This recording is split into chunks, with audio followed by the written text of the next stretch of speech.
Hello guys, आज अपन कक्षा 11 का एक चैप्टर पढ़ेंगे जिसका नाम है मानव विकास। मानव विकास चैप्टर को अपन पूरा ही पढ़ेंगे और ये मानव विकास चैप्टर का सेकंड पार्ट है।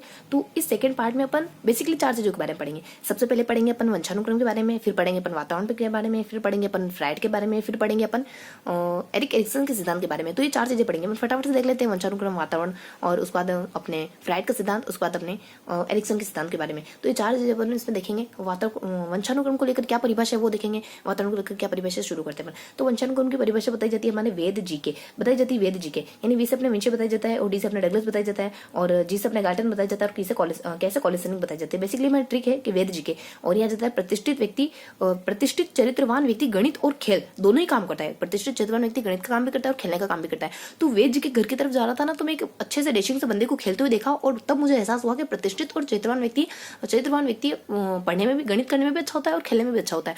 तो यहाँ अपने ट्रिक आ जाती है, वी से अपने विंचे आ जाता है, डी से अपने डगलस आ जाता है, जी से अपने गार्टन आ जाता है, कैसे कॉलेजनिक आ जाता है। प्रतिष्ठित यानी ये कहते हैं कि प्रतिष्ठा में वंशानुक्रम का योगदान होता है, फिर कहते हैं चैत्र में वंशानुक्रम का योगदान होता है, फिर कहते हैं महानता में वंशानुक्रम का योगदान है, फिर कहते हैं कि गणित और खेलकूद में वंशानुक्रम का योगदान हो जाता है। तो ये अपने वंशानुक्रम वाला टॉपिक कंप्लीट हो गया। तो वंशानुक्रम में क्या देखा, वंशानुक्रम में हमने खाली एक ट्रिक देखी जिसमें हमने 4 नाम आते हैं, वे द जी के, वी से अपने विंची आ जाता है और डी से अपने डगलस आ जाता है, जी से अपने गार्टन आ जाता है और के से अपने कॉलेजनिक आ जाता है। ये चारों व्यक्ति क्या कहते हैं, ये कहते हैं कि प्रतिष्ठित और चैत्रवान व्यक्ति न सिर्फ गणित करता है बल्कि खेलता भी। तो यहाँ प्रतिष्ठा वंशानुक्रम से आती है और उसका चरित्र वंशानुक्रम से आता है और उसके बाद हम प्रतिष्ठित और चैत्रवान है तो अपने को मान मानना है, यानी कि महानता हमारे वंशानुक्रम से आती है और फोर्थ बता दी जाता है गणित और खेल जैसी योग्यता भी हमारे वंशानुक्रम से आती है। तो ये हमारा फर्स्ट पोर्शन कंप्लीट हो गया वंशानुक्रम वाला। अब हमारा सेकंड पोर्शन आएगा वातावरण के बारे में। तो वातावरण के बारे में क्या बताया जाता है, वातावरण के बारे में भी कुछ परिभाषाएं बताई जाती है और कुछ अपने विद्वानों के नाम आते हैं और ये विद्वान क्या परिभाषाएं देते हैं उनके बारे में बताया जाता है। तो विद्वानों के नाम की एक ट्रिक आ जाती है,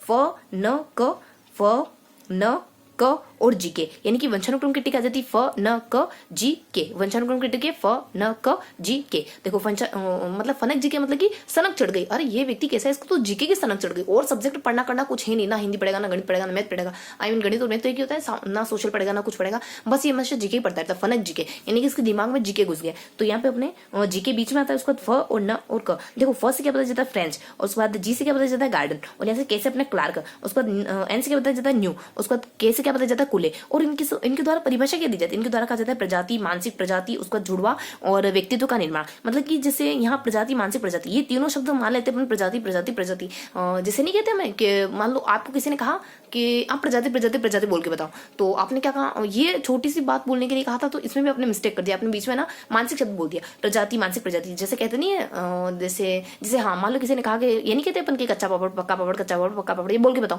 है ना, 10 टाइम बोल के बताओ। तो उसी तरीके से आपको किसी ने कहा ना कि प्रजाति प्रजाति आपको 10 बार बोलना, तो आप इतना सरल शब्द नहीं बोल पाए, आपने बीच में मानसिक लगा दिया। ऐसे में चीजों को विजुअलाइज करके कहानी के थ्रू पढ़ना है ताकि चीजें याद रहे, कैसे भी हमारे माइंड में चीजें टिक जाए, ये तो चाहते हैं अपन। तो अपने प्रजाति, मानसिक विकास और प्रजाति, लास्ट में जुड़वा व्यक्तित्व। ये बच्चे तो जुड़वा है ही सरी, ये बच्चे तो जुड़वा है ही सरी, इनका व्यक्तित्व भी जुड़ा है। तो प्रजाति, मानसिक, प्रजाति, जुड़वा, व्यक्तित्व, प्रजाति, मानसिक, प्रजाति, जुड़वा, व्यक्तित्व, ये 5 बातें बताई जाती है। प्रजाति मतलब कि प्रजाति की शारीरिक प्रजाति हमारे वातावरण से प्रभावित होती है, मानसिक विकास वातावरण से प्रभावित होता है, प्रजाति की श्रेष्ठता वातावरण से प्रभावित होती है, जुड़वा यानी बच्चे जो जुड़वा होते हैं उन पर वातावरण का बहुत ज्यादा प्रभाव होता है, व्यक्तित्व का निर्माण में वातावरण का बहुत ज्यादा प्रभाव होता है। तो उन्होंने क्या देखा, तो उन्होंने सेकंड टॉपिक भी उन्होंने पढ़ लिया वातावरण। वातावरण के बारे में क्या क्या बताया जाता है, वातावरण के बारे में फनक जी के बताया जाता है और यहाँ पे प्रजाति, मानसिक प्रजाति और जुड़वा व्यक्तित्व बताया जाता है। फनक जी के क्या बताया जाता है, फ्रांस के बारे में बताया जाता है, और उसके बाद एन से न्यू बताया जाता है, न्यूमैन बताया जाता है, और क से अपने कॉर्ले बताया जाता है, और बीच में जी क्या जाता है, जी से हम अपने गार्डन आ जाता है, के से अपना क्लार्क आ जाता है। मान लो गार्डन में क्लोर्क अपने इसके जैसे साउंड कर रहा है ना, क्लॉक के जैसा, तो मान लो गार्डन में क्लॉक लगी तो गार्डन में क्लॉक आ जाते हैं। इनके द्वारा क्या कहा जाता है, इनके द्वारा कहा जाता है, ओ शिट आपको दिख नहीं रहा होगा ना, 1 मिनट में थोड़ा इसकी लाइटिंग ऑन कर देती हूँ ताकि चीजें आपको बेहतर तरीके से दिख पाए। 1 सेकेंड, सॉरी फॉर डिस्टर्बेंस, लेकिन देखो बीच में लाइटिंग की प्रॉब्लम हो गई। आई होप अब थोड़ा क्लियर होगा।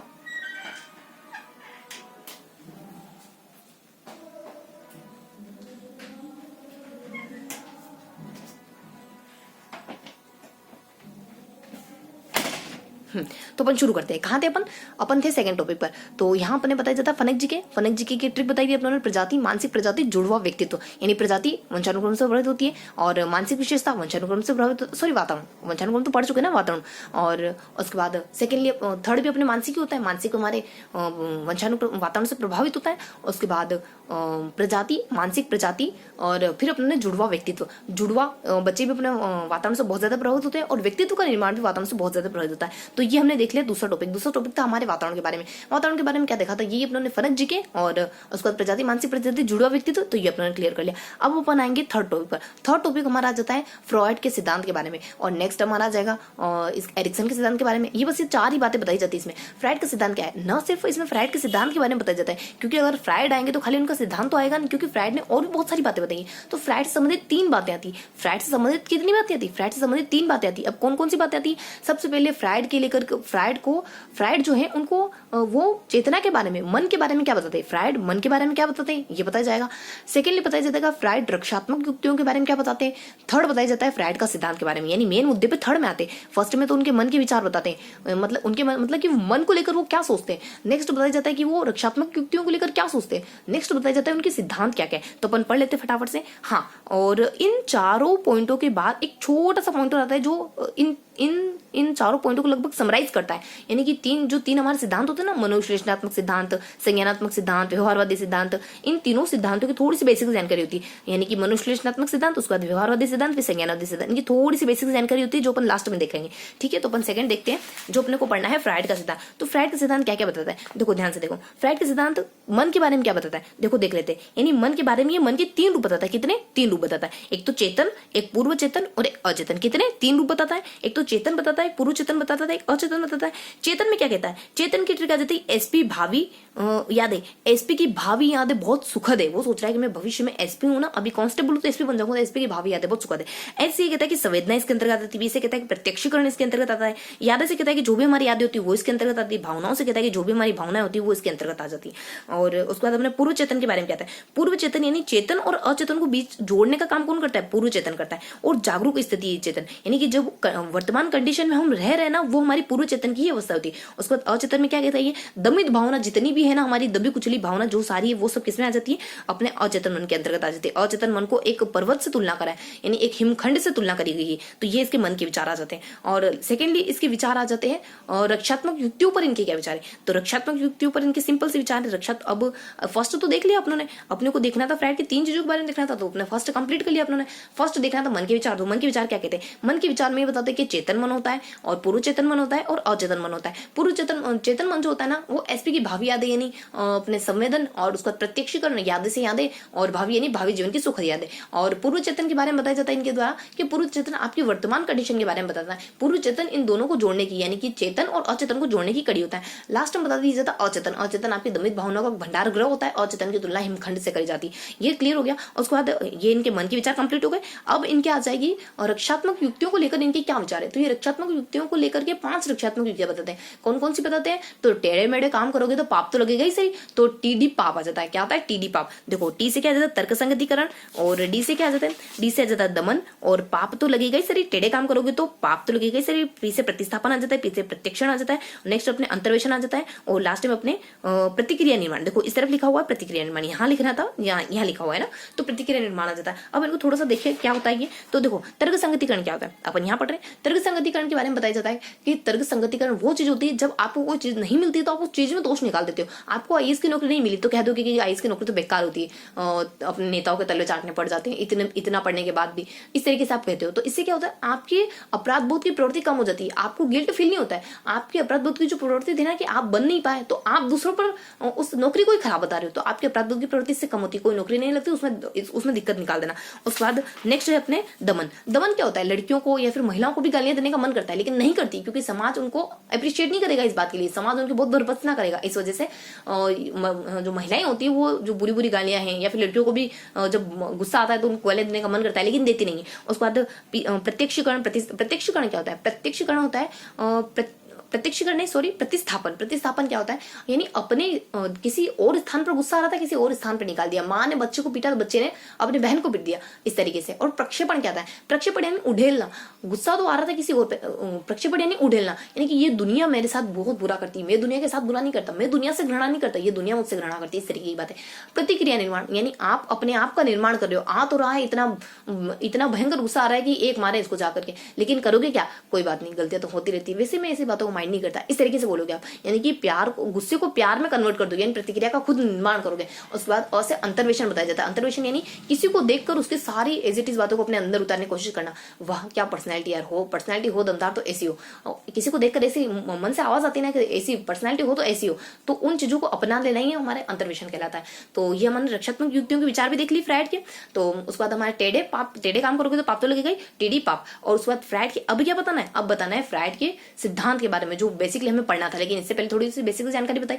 तो फ्राइड के सिद्धांत के बारे में क्या बताया जाता है। फ्राइड के सिद्धांत की देखो 5 अवस्थाएं होती है, और उन 5 अवस्थाओं को अपन देखेंगे। अब फ्राइड के सिद्धांत की ये है अवस्थाएं कौन कौन सी। सबसे पहले अपनी मुख्य अवस्था आ जाती है, फिर अपने गुदी अवस्था आ जाती है, फिर अपने यहाँ पे उत्तर लिंगिक अवस्था आ जाती है, देन अपने आ जाती है सुप्तावस्था आ जाती है, फिर अपने जननांगी अवस्था आ जाती है। इन अवस्थाओं के बारे में क्या बताया जाता है, देखो इन अवस्थाओं के बारे में बताया जाता है यहाँ पर अपन इन अवस्था के बारे में बताया जाता है। मुख्य अवस्था जो होती है ना, वो लगभग आपकी 1.5 साल की तकरीबन होती है, जन्म से लगाकर 1.5 साल तक। इसमें बच्चा अपने मुंह के थ्रू, यानी होठ के थ्रू, और अपने मतलब कि अपने जो मुंह का पोर्शन होता है ना, होठ है, मुंह है, इनके थ्रू खुशी प्राप्त करता है। माँ को देख करके होठ हिलाने लगना, इस तरीके का कार्य करता है। और उसके बाद अगर ये अवस्था अच्छे से बच्चा निपट लेता है ना, इस अवस्था से अच्छे से गुजर जाता है ना, तो भावी जीवन में और कोई समस्या नहीं आती उसको, यानी वो बहुत उदार व्यक्ति रहता है, और अगर ये अवस्था अच्छे से गुजरती है तो। उसके बाद सेकंड आती है ना, वो गुदी अवस्था होती है। और फर्स्ट अवस्था में कुछ ना कुछ बातें बताई जाती है, यानी कि फर्स्ट अवस्था में कुछ ना कुछ एक्सेप्शन बताए जाते हैं। जैसे कि अगर फर्स्ट अवस्था आपकी अच्छे से नहीं गुजरेगी ना, अगर आप फर्स्ट अवस्था में खाने पीने वाले ज्यादा हो ना, इसका मतलब आप भावी जीवन में बहुत भुक्कड़ टाइप के बनोगे। खाने पीने वाले ज्यादा तो हो सकता है आप ज्ञान अचीव करने वाला भी ज्यादा बनो, क्योंकि आपको सारी चीजें ज्यादा पसंद है, तो हो सकता है आपको नॉलेज लेना भी ज्यादा पसंद हो।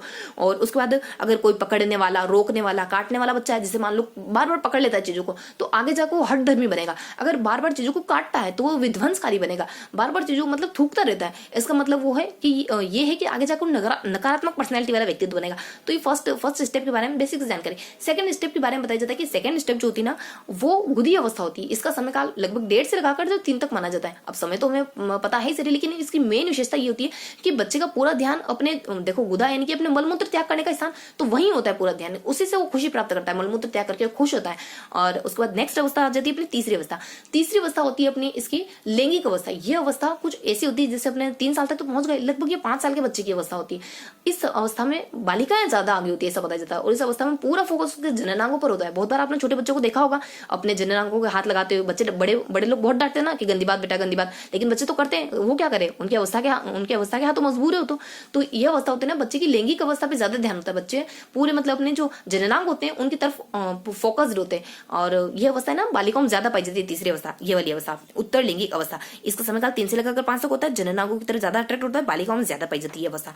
और नेक्स्ट बताई जाती है अपनी ये तीसरी अवस्था। देखिए प्रथम अवस्था देखो अपने देख ली थी, ये अपने 18 महीने की होती है। इसमें होठ और जीभ की तरफ बच्चा ज्यादा अट्रैक्ट होता है। उसके बाद यहाँ आता है उद्दीप्तीकरण। अगर मुखी उद्दीप्तीकरण प्रौढ़ावस्था उसे उदासीनता की तरफ ले जाती है। अगर ये अवस्था उद्दीप्तीकरण अच्छी तरीके से उभर के नहीं आई होती ना, तो बाद में अपन उदासीन हो जाते हैं, मतलब नेगेटिव पर्सनैलिटी बनती है अपनी। यानी हर अवस्था अपने अच्छे चरम लेवल पर विकसित होनी चाहिए, जब जाके हमारा व्यक्तित्व एक बैलेंसिंग व्यक्तित्व बनेगा। उसके बाद ये तो उन्होंने बता दिया कौन सी अवस्था में काटने वाला और थूकने वाला ये व्यक्ति कैसा बनता है, ये अवस्था आपने बता दी पहली अवस्था। और गुदी अवस्था आपने बता दी, वो मलमूत्र त्याग करने वाली अवस्था 18 से 3 साल की अवस्था। उसके बाद अपने लैंगिक अवस्था बता दी है, जो अपने 3 से लगाकर 5 और जननांगों की तरफ पूरा फोकस होता है अपने इस अवस्था में, लैंगिक अवस्था में, और बालिका में ज्यादा पाई जाती है। उसके बाद अपनी 2 अवस्थाएं और बचती है, 2 अवस्थाएं और बचती है। और जो अपनी लैंगिक अवस्था होती है ना, जो अपनी थर्ड अवस्था है, जिसमें बच्चे बालिकाएं आगे होती है और इनका पूरा ध्यान है ना लिंग पर होता है अपने, और जो जननांग होते हैं उन पर होता है। इनमें तो थोड़ी सी बेसिक जानकारी और बताई जाती है। इसमें ना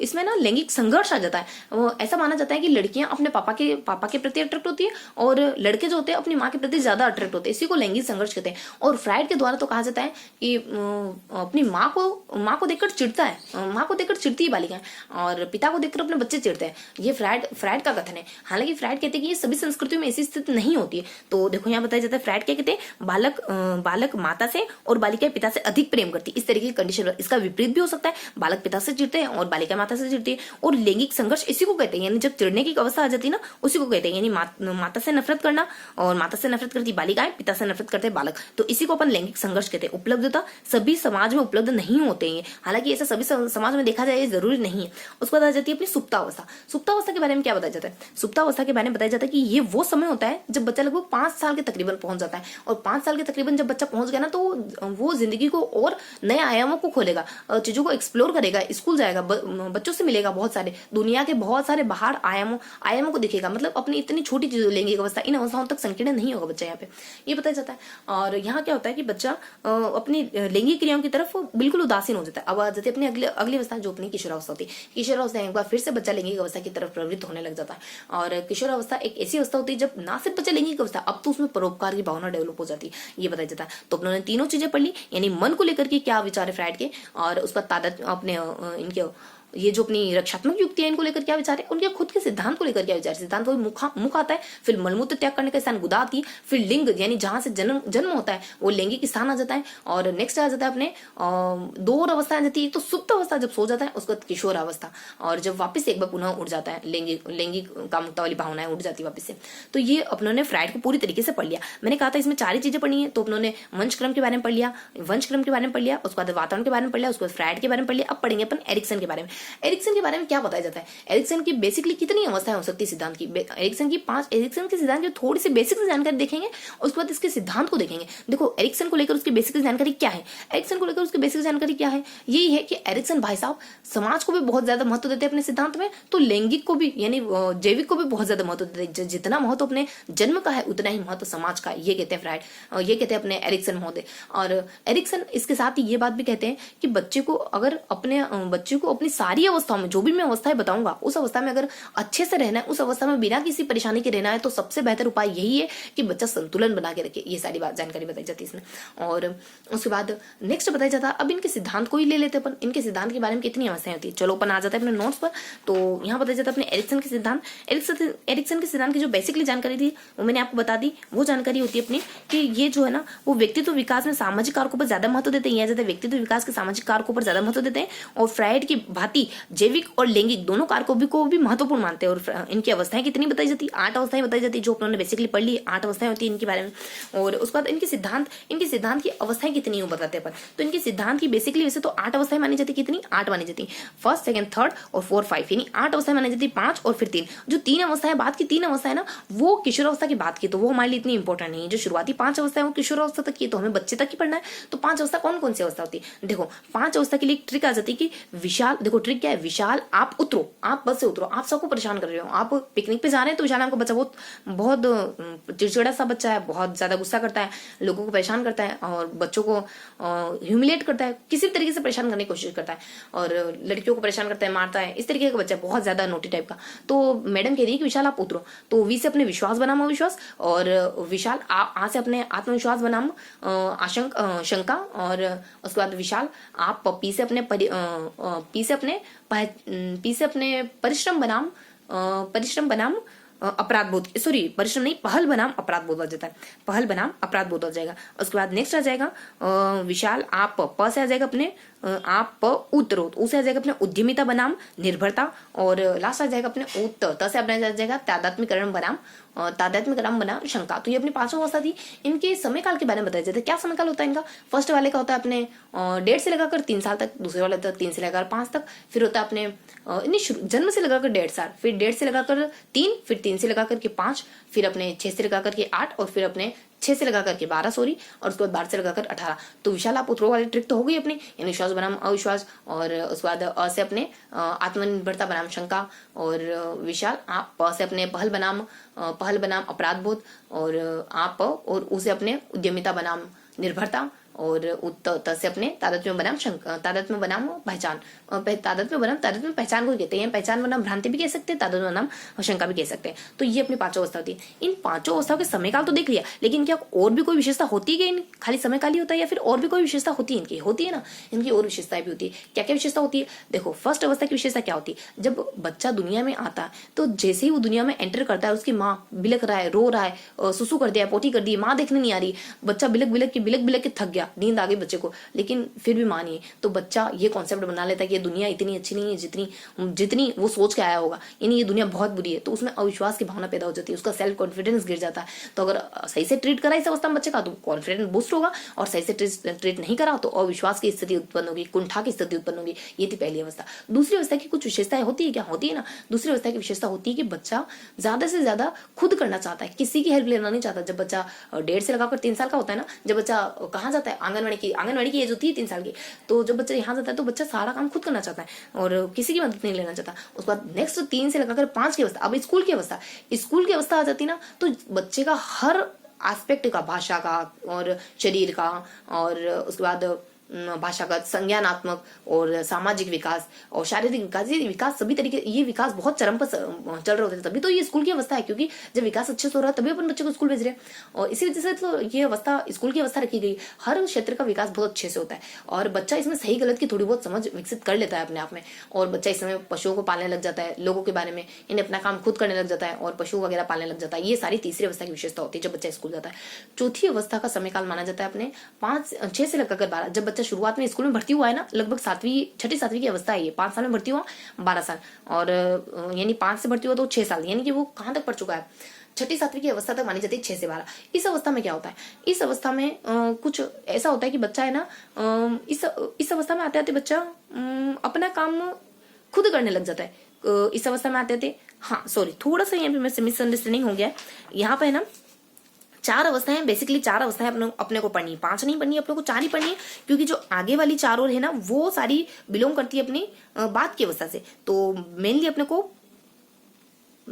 पढ़नी है, नहीं, मेनली अपने को 5 अवस्थाएं पढ़नी, 5 अवस्था पढ़नी, क्योंकि आपने देखा ना विशाल आ प उ त, विशाल आ प उ त, ये 5 अवस्थाएं पढ़नी है अपने को। पहली अवस्था मैंने बता दी, दूसरी अवस्था बता दी। पहली अवस्था बच्चा विश्वास बढ़ जाएगा बच्चे का दुनिया पर में, या फिर विश्वास घट जाएगा। दूसरी अवस्था बच्चा सारा काम खुद करना चाहता है, किसी की हेल्प नहीं लेना चाहता, या ज्यादा अपने दूसरों की मदद नहीं लेना चाहता। उसके बाद तीसरी अवस्था कौन सी होती है, तीसरी अवस्था होती है अपने पहल बनाम अपराध बोध, और उसके बाद उद्यमिता बनाम हीनता। तो अपनी ये 5 अवस्थाएं होती। तो यहाँ बताया जाता है अपने कि जो तीसरी अवस्था होती है ना, पहल बनाम अपराध बोध, इसमें बच्चा क्या करता है, यानी वही मैंने बताया स्कूल की अवस्था होती है। बच्चा है ना, सभी पक्षों में बच्चे का विकास बहुत अच्छा हो जाता है। और उसके बाद नेक्स्ट बताया जाता है कि अच्छे और बुरे की पहचान बच्चे में आ जाती है। और नेक्स्ट बताया जाता है बच्चा पशुओं को पालने लग जाता है। देखो यहाँ पे मैंने लिखा हुआ है कि पहल बनाम अपराध बोध 3 से लगाकर 5 की अवस्था होती है। बच्चे ऑल यानी सभी क्षेत्रों में त्रिविकास होता है। उसके बाद सही गलत की पहचान करने लग जाते हैं। और उसके बाद यानी ये स्टेचू बना रखा मैंने एक, तो इससे मतलब है कि कपड़े पहनना वगैरह का काम खुद करने लग जाते हैं। पालतू बच्चों को देखा है ना, स्कूल यूनिफॉर्म खुद पहनते हैं, मैं मम्मी मैं खुद चोरी बना लूंगा, इस तरह की बातें करते हैं ना, लड़कियां बातें करती है, लड़के कहते हैं कि नहीं मैं तो खुद कर लूंगा, शू की लेस खुद बांध लूंगा, इस तरह की बातें करते हैं। उसके बाद अपनी चौथी अवस्था थी उतरो, तो क्या आती है अपने उद्यमिता बनाम हीन भावना। इसमें क्या होता है, देखो मेरा सेल्फ डिसीजन है, मेरी सेल्फ प्लानिंग ये है कि पहले मैं अपने बिजनेस में मास्टरी हासिल कर लूँ, फिर शादी वगैरह बच्चे वगैरह सब बाद में करूंगा। तो यहाँ ट्रिक आ जाती है कि मेरा सेल्फ प्लान है कि मैं बिजनेस में मास्टरी करके शादी करूंगा। बिजनेस, ये मेरा सेल्फ प्लान है कि मैं बिजनेस में मास्टरी करके ही शादी करूंगा। सेल्फ मतलब कि बच्चा खुद में सुधार करता है और अपनी जो ऊर्जा होती है ना खुद में सुधार करने के लिए, फिर लोगों का मन जीतने के लिए लगाता है। और उसके बाद सेल्फ और प्लान है, मतलब बच्चा यहाँ पे प्लानिंग बनाने में सक्षम हो जाता है कि मैं बिजनेस में मास्टरी करूँ। बिजनेस यानी बच्चे की उद्योग उम्र कहलाती है। उम्र उद्योग का मतलब ये नहीं कि टाटा अंबानी बनेगा, उद्योग मतलब अपने छोटे छोटे बेसिक से काम खुद करेगा। और उद्योग और उसका मास्टरी यानी बच्चा परफेक्शन चाहता है, यानी कि वो चाहता है कि मैं हर काम बहुत परफेक्टली करूँ। बच्चा ये चाहता है कि माता पिता मुझे कहेगा वाह क्या मेरा बच्चा, शाबाश मेरे बच्चे, मतलब कि मेरे बच्चा है, इस तरीके की भावना चाहता है बच्चा। दूसरे सुनना चाहता है कि ये है मेरा बच्चा।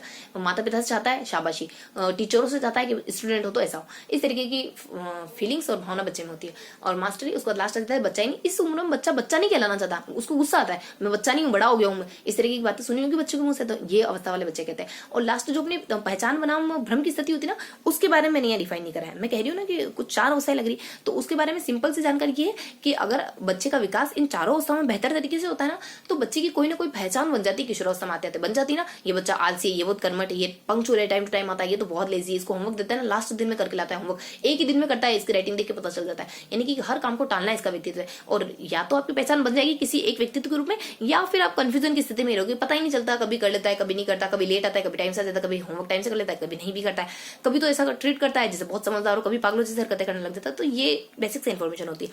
तो हमने सारा कुछ देख लिया। हमने क्या क्या देखा, देखो एक बार अपन क्विक रिवाइज कर लेते हैं। अपने क्या क्या चीजें देखी, फटाफट से अपन क्विक रिवीजन ले लेते हैं। हाँ, फटाफट से अपन क्विक रिवीजन कर लेते हैं जो भी अपनों ने चीजें अभी तक देखी है उनके बारे में।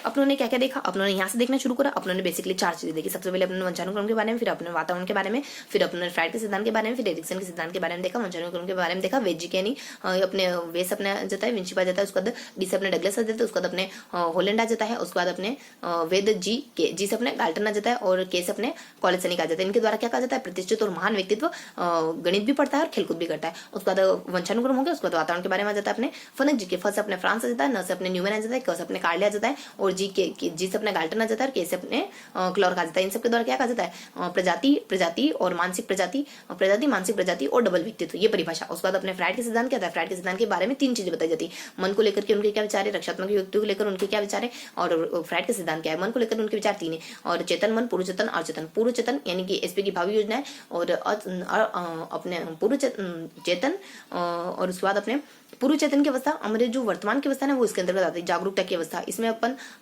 जो भी सारा काम कर रहे हैं ना वो अभी वर्तमान में वो सब इसी के अंतर्गत आता है। उसके बाद अचेतन अवस्था आपकी दमित भावनाएं होती है, इसमें सारी कुछ दबी कुचली जो भावनाएं थी उसके अंतर्गत आ जाती है, और ये सारी अचेतन की भावनाएं होती है। और नेक्स्ट बता दी जाता है अपने इसकी अगली बात कि तादात्म्य ये है ना, रक्षात्मक युक्तियों को लेकर क्या बताते हैं। रक्षात्मक युक्ति टेढ़े पापटे से तादात्म्यकरण, आईएएस की नौकरी बुरी बताना, दमन यानी कि महिलाओं को गाली को दबा लेना, और प्रत्यक्ष उसके बाद अपने प्रतिस्थापन यानी कि बच्चे का माँ का लड़के को पीटने पर लड़के का